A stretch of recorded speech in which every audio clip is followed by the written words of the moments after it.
Okay, here we are back again in Deb's very messy kitchen where perhaps I am trying to do too many things at once. But I wanted to uh, first apologize for no videos last weekend. It was Estes Park Wool Market weekend, and I took a workshop on Friday, and then I went back shopping on Saturday. And by the time Sunday rolled around, my feet were just dead. By the way, it is never a bad idea to take a workshop even on a topic that you think you already know a lot about, because I was shocked at how much I learned in this workshop, which was put on by Henry and Roy Clemis of Clemis and Clemis in California, called Adventures in Drum Carting. So it was an advanced drum carting class, and it turned out to be just a revelation. Like I said, I thought I knew a lot about this topic. Turned out not so much. So, what I've got for you today is a perhaps rather scary survey of my dye kitchen as I first reveal some experiments in ice dyeing, and then we take a quick peek at what's in my dye pots. So, let's start with the ice dyeing so I can get these projects out of the way and put them someplace to either soak or dry. So, these were experiments with some of Dharma Trading Company's what fiber reactive dyes that they call ice dye splits, which is to say that they have specially formulated the pigments used in the dye powder so that they will come apart in certain ways. So dye powders, unlike paint, let's say, uh, are made up by in the way we all learn in grade school, where you put some purple over here and you put some or you put some red over here and you put some blue over here, and when in the places where they combine they make purple. But when you dissolve that dye powder, and then when it's exposed to whatever causes the dye powder to adhere to the dye stuffs, the colors split back apart in particular ways. Uh, if you ever tried dyeing with food coloring, the exact same thing happens. And in fact, there are websites that explain how different brands of different food colors break in or split in certain ways. So these colors by Dharma Trading Company are really fun because, like I said, they are formulated to split in particular ways. And let's try to zoom in. So notice how this colorway, which I'm pretty sure is called Interstellar, I think I took bad notes and mixed up two of my colors. See these speckles here? This is where the colors split, and that's deliberate so that the overall effect of this shirt is meant to be just wild and crazy. So to run these experiments, I bought 3 colors of their ice dye splits, and then I bought 3 bamboo T-shirts, which I really like. They've got these nice curved hems, and then said to myself, let's try some ice dyeing and let's see what happens. So I did 3 separate pots yesterday, one with each of these colors, and I put in a bast fiber. This bamboo is a plant fiber. This bamboo is a plant fiber, manufactured from plant fibers fabric. I put in a bamboo shirt, and then I put in just a random skein of oddball yarns that were mostly protein fibers. And remember that you never get the most vivid colors on protein fibers with fiber reactive dye. It will create a color, but it's not going to look anything like the intended color, or it's just going to be a much paler shade.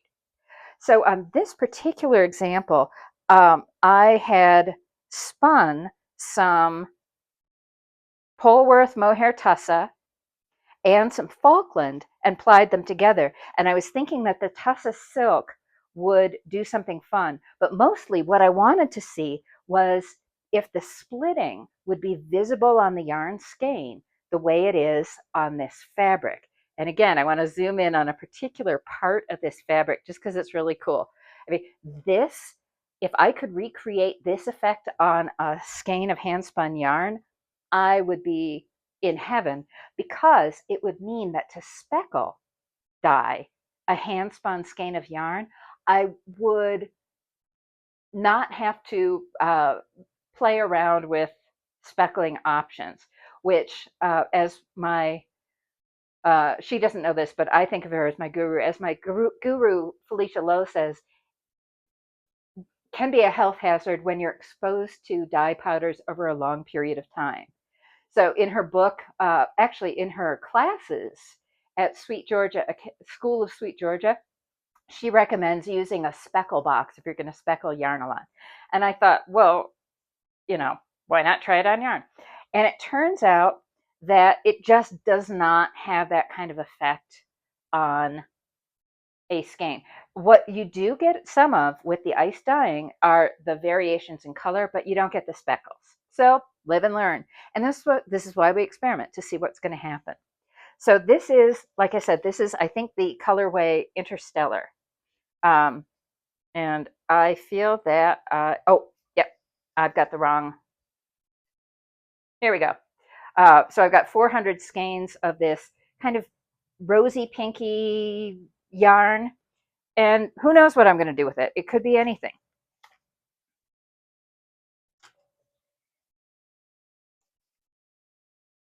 The second colorway I tried is their colorway called Black Ice. And the t-shirt, oh my gosh, I love this so much. I am still going to have to rinse it and rinse it and rinse it, because remember that with fiber reactive dyes, you just spend most of your life rinsing. And and the skein of mulberry silk that I put in with it, and I've now got 700 yards of not very well spun mulberry silk, but it will make a very textured accent in something. Um, this, because remember, silk, for whatever reason, breaks all the rules. Silkworm spit is a plant fiber, but it dyes as though it were, or it is a protein fiber, but it dyes as though it were a plant fiber. And so I don't get the speckles much, but I do get different colors, and I love the randomness of this dyed skein. And let's zoom in on the t-shirt so we can see how the colors split. So there's less speckling, but there's still some.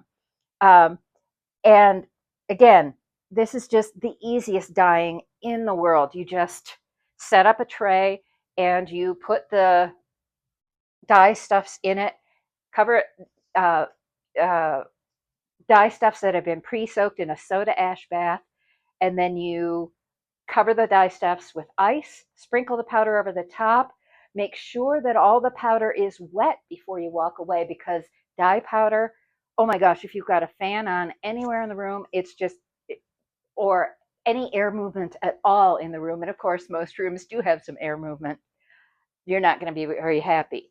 So, and then you put a cover over it. All right, my last example, the colorway is called, oh shoot, it's called Snow Princess, Snow Maiden. I just had the tag here and now I seem to have dropped it and cannot find it anywhere. Yep, I don't know what happened to it. It probably blew away somewhere. But this too, I love this colorway. It's a lot like Black Ice, and I probably used way more powder than I really needed to get the lighter colors shown in the picture on Dharma Trading Company's website. And but it's, again, it's gorgeous. And this very simple top, I specifically found bamboo t-shirts that could be machine washed and then air dried, hung to, or laid flat to dry. The fiber this time was some delicious hand spun New Zealand poleware that I spun years ago. I don't even remember how long I've had this skein sitting around. It is softer than all get out and lighter and fluffier and airier than it has any right to be. And the color is a disaster. This 100% protein fiber, just, I do not love this color. But that's the great thing about dyeing your own yarn, is you can always over dye it. And in fact, so the original yarn was a kind of pale beige, and so it was never a color I was going to wear anyway. And now it's this pale gray. And if I layer another color over the top, it will be a very complex color. It'll look like it was intentional, which is kind of the goal. So after I took all these shirts out of their ice baths and gave them a rinse, I threw them into the washing machine together with a bunch of clothes that I'd been wearing while dyeing. It is really important to have dedicated clothing for your dyeing adventures because you're not going to like what it does to your regular clothes. Uh, I threw all these in a delicate cycle and let the water span out, and then just to test if I'd rinsed out all the dye powder, I set one of them in another tub of water. I have these wonderful collapsible, although I never actually collapsed them, dish pans, and just set it in a dish pan full of water just to see what would happen. And guess what? There's still dye powder in there. So I'm going to have to put these shirts back into soak probably overnight, and then again, and then change the water and then soak them another night. And then I will wash them one more time, because what happens, and ask me how I know this, what happens when you put any kind of clothing dyed with fiber reactive dyes, whether it's commercial fabric or hand knitted fabric or whatever, if you put on that clothing and all the dye powder hasn't come off the fabric or the yarn, it transfers onto your skin. If I wore this shirt this week to work, I would come home looking like a smurf. Ask me how I know this. So I don't want that to happen, and I am going to rinse, rinse, rinse, and then wash it again in the washing machine on gentle cycle and let it air dry. So that was my ice dyeing experiment.